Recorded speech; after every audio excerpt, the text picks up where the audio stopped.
ते देव बसवायची घाई सकाळी सकाळी आणि सगळी भांडे वगैरे सगळं स्वच्छ घासायची तयारी चालू होती माझी नितळून याचं सर्व देवाचे साहित्य.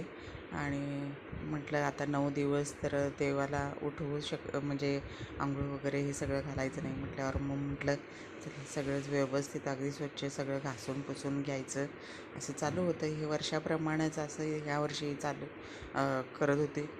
आणि कसं आहे ते बसवायचे म्हटल्यावर आपल्याला प्रत्येक गोष्ट प्रसन्न पण वाटली पाहिजे आणि सर्व व्यवस्थित झालं तरच मग बरं वाटतं.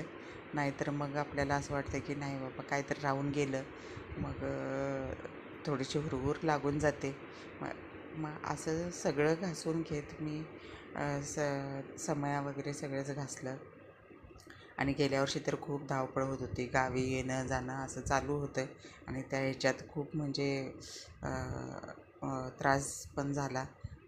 देव बसवायचं आणि त्याच्यात येऊन मग परत पालख्या वगैरे जायचं. दारात रांगोळी छान काढून घेतली होती आणि मस्त असं म्हटलं चला आज ऊन पण पडलं होतं. दारातलं परवाच दिवशी घासून घेतलं होतं सगळं स्वच्छ, कारण पावसाने सगळं शेवळ धरलं होतं. ते सगळं घासून पुसून घेतलं दारातलं, कारण इथून पुढं आता थोडासा पाऊस आला तर आला, नाही तर मग येत नाही.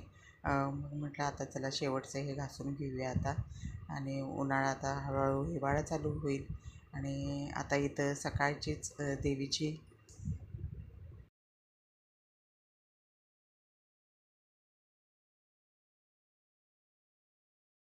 सकाळच्या आरतीचे फोटो आहे, व्हिडिओ आहे देवीचे. आणि त्यानंतर कसं पुढं दिवसभरात तिचे 3 ते 4 वेळा अशा आरत्या होतात आणि पूजाही होते देवीची. आणि त्यानंतर जी विशेष मांडणी म्हणजे नवरात्रीतली असते विशेष मांडणी, एक पहिला दिवस शैलपुत्रीचा असं एक तिची सजावट आणि ह्या सगळ्या गोष्टी पाहण्यासारख्या असतात, खूप सुंदर.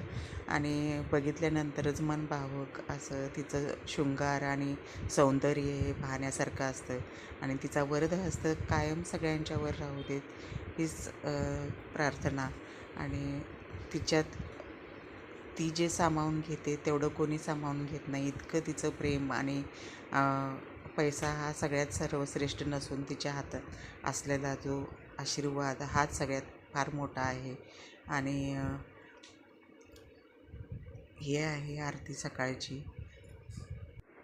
महालक्ष्मी म्हटलं की सगळ्यांचा प्रत्येकाचा पैसा हा अर्थ होतो, पण असं नसून एक आई जे सामावून घेते ते तिच्यात तत्त्व आहेत. सगळ्याच गोष्टी तिच्यात आपण प्रत्येक गोष्टीमध्ये जे